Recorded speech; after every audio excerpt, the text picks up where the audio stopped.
الحمد لله نحمده ونستعينه ونستغفره ونؤمن به ونتوكل عليه ونعوذ بالله من شرور انفسنا ومن سيئات اعمالنا من يهده الله فلا مضل له ومن يضلل فلا هادي له ونشهد ان لا اله الا الله وحده لا شريك له ونشهد ان سيدنا ومولانا محمدا عبده ورسوله اما بعد فاعوذ بالله من الشيطان الرجيم بسم الله الرحمن الرحيم وآتوا اليتامى أموالهم ولا تتبدلوا الخبيث بالطيب ولا تأكلوا أموالهم إلى أموالكم إنه كان حوبا كبيرا وإن خفتم ألا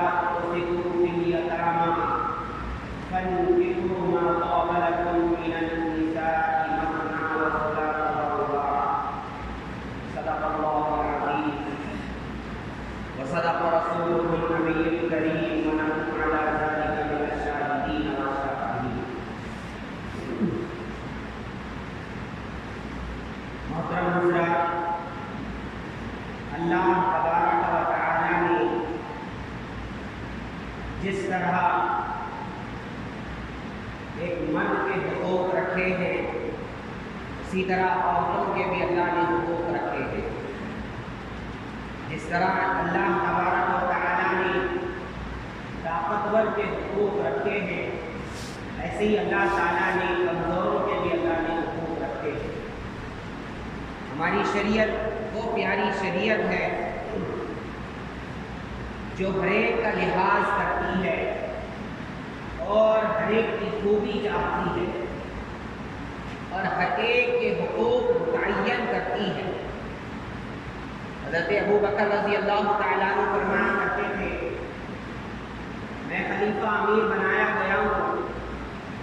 فرمایا میں امیر سے طاقتور سے غریب کا حق دلواؤں گا. جب تک میری حکومت رہے گی میری نگاہوں میں طاقتور اور کمزور برابر رہے گا. کہ جو کوئی کمزور کا حق مارے گا میں اس کمزور کی مدد کروں گا اور اس کو اس کا حق دلاؤں گا. تو میں یہ بتا رہا تھا ہماری شریعت فرمایا طاقتوروں کی بھی شریعت ہے کمزوروں کی بھی شریعت ہے. یعنی اس کے اندر سب کے حقوق متعین کیے گئے ہیں. یعنی اس کے اندر ہر ایک کے حقوق ادا کیے گئے ہیں ہر ایک کے حقوق متعین کیے گئے ہیں. ہماری شریعت نے طاقتور کے بھی حقوق طے کیے ہیں اور کمزور کے بھی حقوق طے کیے ہیں. کوئی انسان ماں باپ والا ہے اس کا بھی لحاظ ہے. جو ماں باپ والا نہیں ہے یتیم جس کو کہا جاتا ہے اس کے بھی شریعت نے حقوق رکھے ہیں. اور یہاں تک کہ اللہ کے نبی صلی اللہ علیہ وسلم نے فرمایا ہے انا وکافل الیتیم کہاتین فی الجنہ کہ میں اور یتیم کی کفالت کرنے والا یتیم اس لڑکا لڑکی کو کہتے ہیں جو ابھی بالغ نہیں ہوئے ان کے والد کا انتقال ہو ان کو یتیم کہا جاتا ہے. جن کے والد جن کے باپ کا انتقال ہو گیا جس لڑکا لڑکی کے اور وہ ابھی بالغ بھی نہیں ہوئے ان کو یتیم کہتے ہیں. تو اللہ کے نبی صلی اللہ علیہ وسلم نے فرمایا میں اور یتیم کی کفالت یتیم کو کھلانے پلانے والا یتیم کی خبرگیری کرنے والا اس کے روٹی کپڑے مکان کی فکر کرنے والا اس کو خرچ دینے والا میں اور وہ کل قیامت میں کل جنت میں اس طرح ہوں گے جیسے دو انگلیاں جتنی قریب ہیں میرے ساتھ یتیم کی کفالت کرنے والا جنت میں اس طرح ہوگا. حضور نے فرمایا ہمارے گھروں میں سب سے بہترین گھر وہ ہے جس کے اندر کوئی یتیم ہو اور اس کے ساتھ اچھا سلوک کیا جاتا. حضور نے فرمایا ہمارے گھروں میں سب وہ ہے جس کے اندر کوئی یتیم ہو اور اس کے ساتھ برا سلوک کیا جاتا ہو۔ تو میں نے قرآن کریم کی آیت پڑھی تھی، اللہ فرماتے ہیں آتوا الیتامی اموالہم، یتیموں کو ان کے مال دے دو، تم دے ڈالو یتیموں کو ان کا مال۔ وَلَا تَتَبَدَّلُوا الْخَبِيثَ بِالطَّيِّبِ، اور یتیم کا اچھا مال لے کر اپنا گھٹیا مال اس میں نہ بدل دو۔ یتیم کی کوئی اچھی چیز ہے وہ رکھ کر اپنی گھٹیا چیز اس کو بدلے میں نہ دو۔ اور اللہ نے فرمایا ان کے مالوں کو اپنے مال کے ساتھ ملا کر مت کھاؤ، یہ بہت بڑا گناہ ہے، بہت بڑا گناہ۔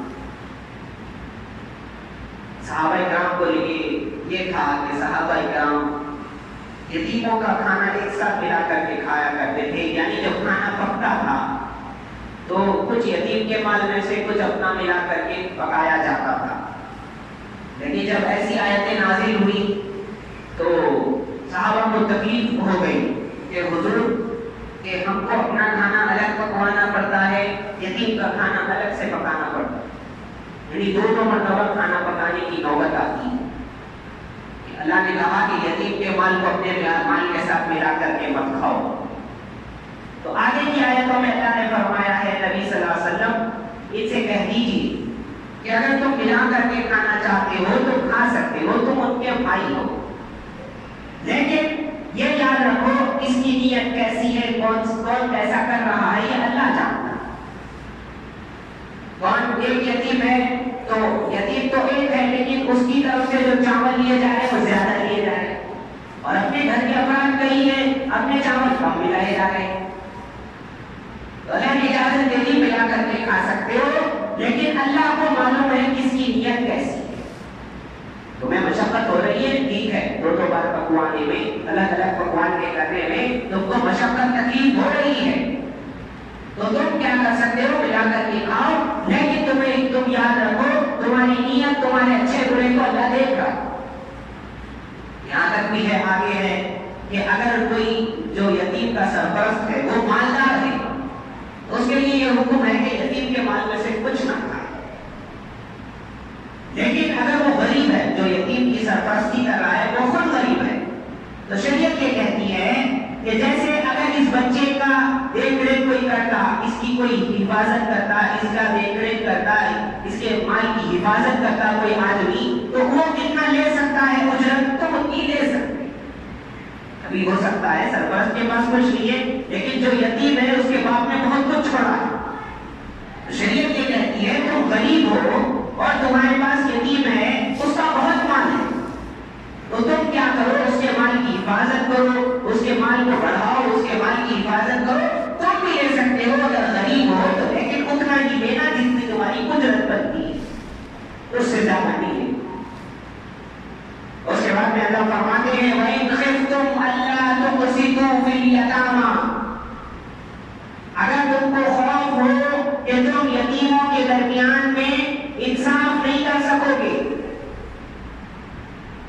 عرب کے زمانے میں ایسا ہوتا تھا، حضور کے زمانے کے سب سے پہلے صلی اللہ علیہ وسلم، کہ کوئی یتیم اس کا باپ کا انتقال ہو جاتا اور اس کا کوئی رشتہ دار نہ ہوتا، یا اس کا جو بھی اس کا سرپرست رہتا وہ ان یتیم بچیوں کو اپنے علاقے میں لے لیتا تھا، اپنی ذمہ داری میں لے لیتا تھا، یا زبردستی ان کو اپنا ولی، اپنے آپ کو ان کا ولی بنا دیتا تھا اور ان سب کو اپنے نکاح میں لے لیتا تھا، اور ایک سے زائد بچیاں اس کی نکاح میں آ جاتی۔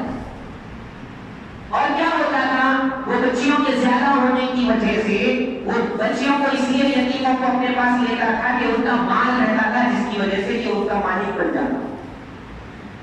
اور اگر وہ بچی جو یتیم ہوتی، خوبصورت ہوتی، مال والی بھی ہوتی تو اس سے نکاح کر لیتا، خوبصورت نہیں ہوتی تو اس سے نکاح نہیں کرتا کہ جب تک کہ وہ بڑی نہ ہو جائے پھر اس سے نکاح کر کے اس کا مال نہ لیا جائے، یا اگر کسی سے نکاح بھی کراتا تو اس کو مہر ادا نہیں کرتا، بغیر مہر کے دوسروں سے نکاح کرا لیتا یا مہر خود لے لیتا۔ اللہ نے فرمایا دیکھو ایسا یتیموں کے ساتھ مت کرو، ان کے ساتھ نکاح ہی اس طرح مت کرو۔ اللہ نے فَانكِحُوا مَا طَابَ لَكُم مِّنَ النِّسَاءِ، تم کیا کرو، تمہیں عورتوں میں سے جو اچھی لگے تم اور دوسری عورتوں سے نکاح کر لو. یہ یتیم بچیاں ہیں، تم ان کے ساتھ اچھا سلوک نہیں کر سک رہے ہو تو تم ان سے نکاح مت کرو، ان کا نکاح دوسروں سے کرو. تم کو کیا ضروری ہے کہ تم خود ان کو اپنے نکاح میں لے لو، بلکہ تم کیا کرو، دوسری عورتیں جو تمہیں اچھی لگیں تو ان سے نکاح کرو. اب نکاح کے سلسلے میں 4 چیزیں ہوتی ہیں. حضور نے فرمایا 4 چیزیں دیکھی جاتی ہیں. ایک، لڑکی کا حسن، خوبصورتی دیکھی جاتی ہے. دوسرا، حضور نے فرمایا اس کا مال دیکھا جاتا ہے. تیسرا، حضور نے فرمایا اس کا خاندان دیکھا جاتا ہے. چوتھا، حضور نے فرمایا اس کی دینداری دیکھی جاتی ہے. حضور نے فرمایا تم چوتھی چیز لے لو، کامیاب ہو جاؤ. آج ہم جو ہیں کہ سب تینوں کو تو دیکھتے ہیں کہ چوتھی چیز کو نہیں دیکھتے، اس لیے کامیاب نہیں ہو رہے. حضور نے فرمایا 4 وجوہات سے نکاح کیے جاتے ہیں لڑکی سے. پہلے اس کی خوبصورتی، پھر اس کا مال، پھر اس کا خاندان. چوتھی چیز دینداری دیکھی جاتی ہے. حضور نے فرمایا پہلے دینداری کو دیکھو تم تو کامیاب ہو جاؤ گے. تو یہ تو ہماری شریعت کہتی ہے کہ تم کیا کرو، ان یتیموں سے نکاح نہ کرو، دوسری عورتوں سے نکاح کرو جو تمہیں اچھی لگے. کتنے نکاح؟ مثنی و ثلاث و رباع. 2-2، 3-3 یا 4-4. شریعت کہتی ہے مردوں کو کہ وہ نکاح کر سکتے ہیں 2-2، 3-3 یا 4-4. اب کوئی ہمارے اوپر اعتراض نہ کرے کہ بھائی ان کے پاس یہ کیسے ہے کہ بھائی اس کثرت ازدواج ہے، ایک سے زیادہ بیویاں ہیں، پولیگیمی جس کو انگلش میں کہتے ہیں، ہمارے اوپر اعتراض کیا جاتا. تو یاد رکھو ہم نے یہ 4 نکاح ہم نے اضافہ نہیں کیا، ہم نے تو گھٹایا ہے. اس لیے کہ جتنے مذہب اس دنیا کے اندر ہیں سارے مذہبوں کے اندر ایک سے زیادہ نکاحوں کی صورتیں موجود ہیں. حضرت ابراہیم علیہ السلام کی 3 بیویاں تھیں، سارہ، ہاجرہ اور قطورہ رضی اللہ عنہ. حضرت سلیمان علیہ السلام کے تو بارے میں آتا ہے ان کی 700 بیویاں تھیں. سلیمان علیہ السلام کوئی نہ سمجھے لو ہمارے یہاں کا جو مذہب ہے راجدھانی وطن کا، ان کے بھی بہت سے لوگوں کے اندر ایک سے زیادہ شادیوں کا رواج ہے تھا. خود ہمارے استاد کل بتا رہے تھے گوا کی حکومت میں ہے وہاں پر کہ گوا کا آدمی ایک سے زیادہ نکاح کر سکتا ہے آج بھی. اور اس جگہ بتایا گیا کہ وہاں بھی اجازت ہے. اور فرمایا ہندوستان کا ایک قانون ہے کہ یہ غیروں کے لیے کہ دوسری جو نکاح یہ کریں گے شادی وہ عورت بیوی نہیں مانی جائے گی، لیکن اس سے جو اولاد ہوگی وہ اولاد مانی جائے گی. عجیب عجیب قانون. عورت بیوی نہیں ہے لیکن اس سے جو اولاد ہو رہی ہے وہ اولاد ہے. بھائی فرق ہی کیا ہے؟ کیا ہے؟ تو بات بتائی یہ جا رہی ہے کہ نکاحوں کا اضافہ ہم نے نہیں کیا، سارے مذہبوں میں چلتا آ رہا ہے. ہم نے تو روک لگائی ہے زیادہ سے زیادہ 4، اس سے آگے نہیں. چاہے تم نواب ہو، چاہے تم بادشاہ ہو، سلطان ہو، جو بھی ہو، ایک وقت کے اندر تم 4 سے زیادہ بیویاں نہیں رکھ سکتے. آگے اور تفصیل میں بتاؤں گا کہ کب رکھ سکتے ہو، کیسے رکھ سکتے ہو. ابھی جب اس سے بحث آئی ہے تو اس کو بول لو. تو جیسے لوگ کہتے ہیں کہ بھائی ان کے پاس 3 طلاق ہے، بھائی 3 طلاق اس کو ہم نے بڑھایا نہیں ہے، اس کو ہم نے کم کیا ہے. حضور کے زمانے سے پہلے عرب کے لوگ ہزار بار اپنی بیویوں کو طلاق دیتے تھے، پھر رجوع کر کے پھر بیوی بنا دیتے تھے، ہزار بار. تو ہم نے تو بڑھایا نہیں ہے، گھٹایا ہے. ہمارا تو احسان مانو ہم نے کم کر دیا. ہم نے کہہ دیا نہیں، بیوی کوئی ایسی چیز نہیں ہے کہ بار بار طلاق دیتے جاؤ، 2 بار دے سکتے ہو بس، تیسری مرتبہ دو گے ایسی حرام ہوگی کہ کبھی نکاح نہیں کر سکو گے. اگر کرنا بھی ہوگا تو اس عورت کا کسی سے نکاح ہو جائے، اس سے طلاق ہو جائے یا اس شوہر کا انتقال ہو جائے، تب جا کے اس کو اپنی پھر سے بیوی بنا سکتے ہو. تو ہم نے تو یہ کیا. اب اللہ کے نبی صلی اللہ علیہ وسلم پر اعتراضات کرتے نعوذ باللہ کہ دیکھو ان کے نبی صلی اللہ علیہ وسلم نے اتنے نکاح کیے. تو غور سے سنو، میرے نبی صلی اللہ علیہ وسلم پہلے کیا تھے، پہلے وہ سنو.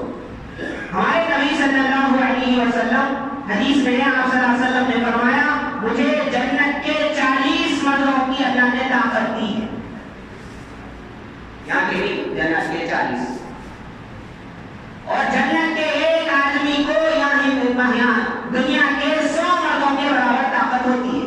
دوسری حدیث میں حضور نے فرمایا مجھے جنت کے 40 مردوں کی طاقت اللہ نے عطا کی ہے اور جنت کا ایک آدمی جو ہوتا ہے جنتی وہ دنیا کے 100 مردوں کے برابر طاقت رکھتا ہے. تو میرے نبی صلی اللہ علیہ وسلم آپ کے نبی صلی اللہ علیہ وسلم کو جو طاقت تھی 4000 مردوں کے برابر طاقت تھی. 4000 بیویاں کتنی کی 11 بیویاں بس 11. تو اس میں تو حضور کی اور تقویٰ معلوم ہو رہا ہے اور حضور نے پہلا نکاح کیا ہے. حضور صلی اللہ علیہ وسلم کی عمر تھی 25 سال.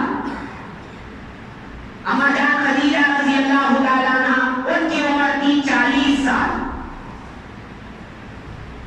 کیا اعتراض کرتے ہو؟ کچھ پڑھ تو لیتے کچھ سن تو لیتے. آپ سے پوچھ لیتے آگے فیس بک پہ آگے یوٹیوب پہ بس جو چاہے بول رہے. بھائی ہمارے مذہب کی بات ہے کچھ پڑھ لیتے ہماری کتابوں میں. آپ سے پوچھ لیتے تمہارے مذہب کا تم بولتے ہو ہمارے مذہب کا بھی تم ہی بولو گے. تو ہمارے نبی صلی اللہ علیہ وسلم نے پہلا نکاح کیا ہے 25 سال کی عمر.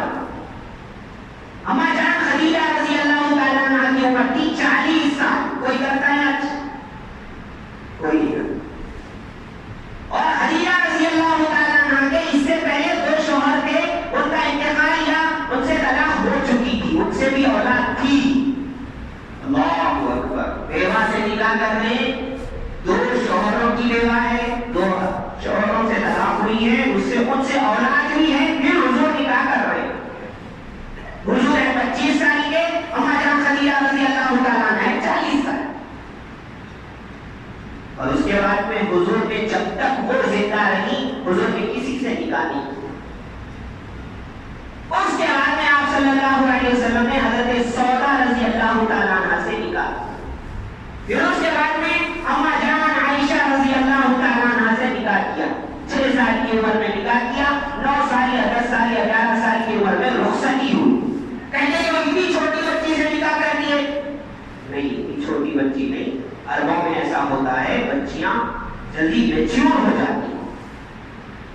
ہم بھی دیکھتے ہیں ہمارے پاس بچے سالوں ہو جاتے ہیں ویسی سے رہتا. بچی دیکھو تھوڑے سالوں میں ایسی دکھتی ماشاءاللہ. وہ تو عرب کی بچی ہے. تو عربوں کے یہاں بچیاں جلدی بڑی ہو جاتی ہیں اور وہ ہوش و حواس والی تھی. ان کی رضامندی سے والد کی رضامندی سے نکاح ہوا ہے. ایسا نہیں زبردستی کا نکاح نہیں ہوا. اور حضور نے جو اتنے نکاح کیے ہیں کسی بیوی نے یہ نہیں کہا کہ حضور نے میرے ساتھ زیادتی کی یا میرا حق مارا ہے. نعوذ باللہ. وہ تو فرمایا کرتی تھی ہمارے پاس چولہا نہیں جلتا تھا حضور آ جاتے تھے خوشی کی لہر آ جاتی. تم کیا جانا میرے حضور صلی اللہ علیہ وسلم نے کیا حق ادا کیا. باری کی سب کی باری متعین تھی. اور حضور نے جو اتنے نکاح کیے نا وہ اس لیے کیے کہ حضور صرف عرب کے نہیں صرف عجم کے نہیں پوری دنیا کے نبی تھے حضور. اور حضور کا جو دین تھا یہ ساری دنیا کو پہنچنا تھا. تو دیکھو انسان بہت سی چیزوں بہت سے وقتوں میں خلوت میں رہتا ہے اکیلے میں رہتا ہے گھر کے اندر رہتا ہے عورتوں کے ساتھ رہتا ہے. تو اگر حضور زیادہ نکاح نہ کرتے تو حضور کے وہ حالات لوگوں کو معلوم نہ ہوتے کہ حضور گھر میں کیسے رہتے بچوں کے ساتھ کیسے رہتے بیویوں کے ساتھ کیسے رہتے. یہ معلوم نہ ہوتا. بہت سا دین لوگوں کو نہ ملتا اس لیے حضور نے اتنے نکاح کیے. حضرت اما جان عائشہ رضی اللہ تعالیٰ عنہ اللہ اکبر فرمایا آدھا علم ان کے پاس تھا شریعت کا. صحابہ کرام کوئی چیز میں پھنس جاتے اما جان عائشہ رضی اللہ عنہ کے پاس جاتے کہ ان سے پوچھیں کہ ہمارا مسئلہ حل ہو جائے اور ہو جاتا اکثر. اور دوسری بات حضور صلی اللہ علیہ وسلم کو قبیلوں کو ملانا تھا. بہت سے قبیلے تھے ان کے دلوں کو جوڑنا تھا. اس لیے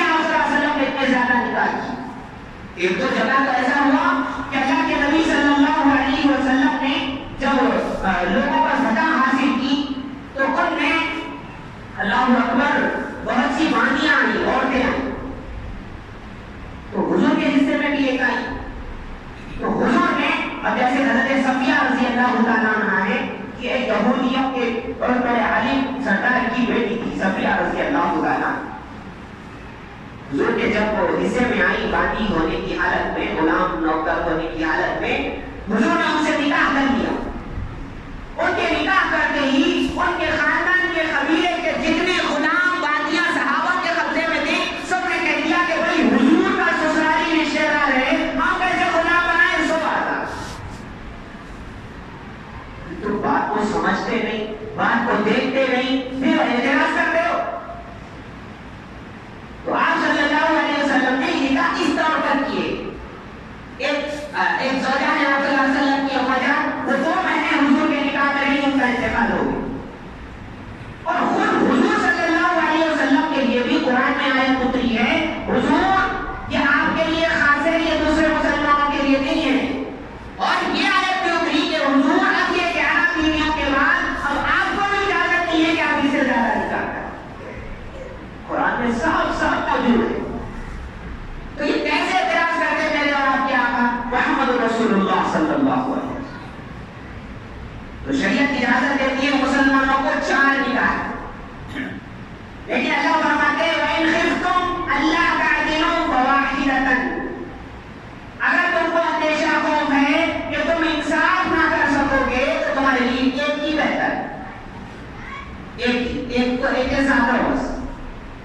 جیسے شیخ مکی حجازی سے کسی نے پوچھا حضرت دوسری بھی نہیں کرنا ہے، کوئی وظیفہ بتا دو حضرت. انہوں نے کہا میری دوسری نہیں ہوئی، تمہارے کو کیا وظیفہ بتاؤں؟ تو شریعت نے اجازت دی ہے، لیکن عدل کی شرط کے ساتھ کہ انسان طاقتور بھی ہو، اس کے حقوق بھی ادا کر سکتا ہو. پہلی بیوی کو جو دے رہا ہو دوسری بیوی کو بھی وہ دے سکتا ہو. اور دیکھو یہ شریعت نے مردوں کو جو زیادہ نکاح کی اجازت رکھی ہے، مرد عورت کے مقابلے میں زیادہ طاقتور ہوتا ہے، اس کی خواہش زیادہ ہوتی ہے. اور عام طور پر جو بچے پیدا ہوتے ہیں اس میں تھوڑا ریشو جو پیدا ہونے کا ہے لڑکیوں کا زیادہ ہوتا ہے. عام طور پہ تو برابر پیدا ہوتے ہیں، لیکن کئی کئی بچیاں زیادہ پیدا ہوتی. دوسری بات فرمایا جو جہاد یا جنگیں وغیرہ ہوتی ہیں اس میں مرد زیادہ مرتے. ہماری جنگیں مت لو، تمہاری جنگ لے لو، فرسٹ ورلڈ وار لے لو، سیکنڈ ورلڈ وار لے لو. ہمارے 1.5 لاکھ 1 کروڑ لوگ جو ہے نا مر گئے، کئی زخمی ہو گئے. تو کون تھے وہ سب مرنے والے؟ مرد تھے. ٹھیک ہے. پھر ورنہ جو حادثات ہوتے ہیں روڈوں کے اوپر، کہاں کہاں حادثات ہوتے ہیں، اس میں کون مرتا ہے؟ مرد زیادہ مرتے. تو اگر مرد کی ایسی حالت ہے اور بچیاں زیادہ پیدا ہو رہی ہیں، مرد کا زیادہ انتقال ہو رہا ہے، اور آپ دیکھ لو بہت سے متعلقات ہیں، ان سے کوئی نکاح کرنے کے لیے تیار نہیں ہے. جو نوجوان بچہ ہے وہ بولتا ہے کہ بھائی زندگی میں ایک بار ہوتی، میں یہ کر لیتا ہوں متعلقات سے. بیوہ سے تو سوچو بھی نہ تو بولو بھی نہ. تو اس بیوہ کا کیا حل ہوگا، اس متعلقہ کا کیا حل ہوگا؟ تو شریعت نے اس حل کے طور پر یہ اجازت رکھی. یہ جو ہے نا مرد کم ہوتے ہیں اور پھر زیادہ ہو جاتی رہتی ہے کہ جنگوں کے اندر انتقال کی وجہ سے، حادثات کے اندر موت کی وجہ سے، پیدائش میں زیادہ ریشو ہو جانے کی وجہ سے شریعت کے ان سب چیزوں کو دیکھ کر یہ اجازت رکھی ہے. تم جو ہے نا اعتراض کرتے ہو، اور یہ بس لوگ اعتراض کرتے ہیں، ورنہ تو ان کو معلوم ہے کہ اس کے علاوہ اس کا کوئی حل ہے ہی. اور ہماری شریعت نے بالکل عدل کی شرط رکھی ہے. میں نے تو ایک بزرگ کے بارے میں پڑھا ہے، اتنا انصاف کرتے تھے 2 بیویوں کے اندر. اللہ اکبر. فرمایا 2 تربوز اگر لاتے تو دونوں تربوز ایک جگہ میں بیچتے تھے، ہر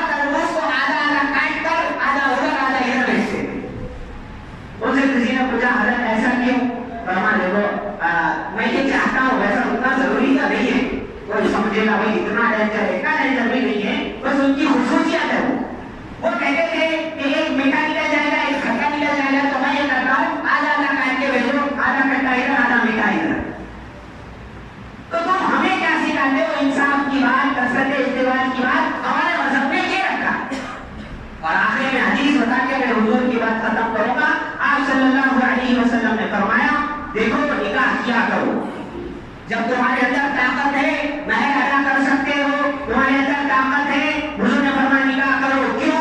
یہ نکاح فرمایا نگاہوں کو پست کرنے والا ہے، شرمگاہ کی حفاظت کرنے والا ہے۔ کسی انسان کا نکاح ہو جاتا ہے، اس کی آنکھ محفوظ ہو جاتی ہے، اس کی شرمگاہ محفوظ ہو جاتی ہے۔ حضور نے فرمایا اس کی طاقت نہیں رکھتے، طاقت بھی ہے لیکن فرمایا پیسے نہیں ہیں مہر کے ادا کرنے کے۔ حضور نے فرمایا کیا کرو؟ روزے ادا کرو، روزے۔ یہ روزہ تمہارا حل ہے کہ یہ روزہ جو ہے نا انسان کی شہوت کو توڑتا ہے۔ تو ہم نے تو 4 نکاح بھی بتائے، ایک نکاح بھی بتایا، ایک نکاح نہیں کر سکتا، روزہ بھی بتایا ہے ہم نے۔ تم کیا اعتراض کرتے ہو ہمارے مذہب پر؟ تو محترم حضرات، ہمارے دین نے ہم کو یہ حقوق عطا کیے ہیں، یہ احکام عطا کیے ہیں کہ میں نے جیسے بتایا اللہ تعالیٰ فرماتے ہیں کہ یتیموں کو ان کا مال دو، ان کا مال برے طریقے سے مت کھاؤ، اور یتیموں کے وارث مت بن جاؤ زور زبردستی سے۔ ان یتیم بچیوں کے تم انصاف نہیں کر سکتے تو تم نکاح کر لو دوسری عورتوں سے، 2 سے 3 سے یا 4 سے۔ اگر انصاف نہیں کر سکتے تو 1 سے ہی کر لو۔ اللہ تبارک و تعالیٰ سے دعا ہے اللہ تبارک و تعالیٰ ہم مسلمانوں کو اپنے اسلام کی حقانیت کو سمجھنے کی توفیق عطا فرمائے۔ اللہ تبارک و تعالیٰ نے ہمیں بھی مانگے، اللہ نے اسلام ایمان دیا ہے، اللہ سے بھیک مانگتے اللہ اس پر خاتمہ نصیب فرمائے۔ اللہ تبارک و تعالیٰ شبہوں کو شبہات سے، اپنے ایمان میں خلل لانے سے یا لوگوں کے شبہات میں پڑھ کر ایمان سے ہاتھ دھونے سے اللہ میری آپ کی سب کی حفاظت فرمائے، اور اللہ اپنے فضل سے تمام مسلمانوں کے دنیا اور آخرت کے مسئلے حل فرمائے۔ آمین و آخر دعوانا الحمدللہ رب العالمین۔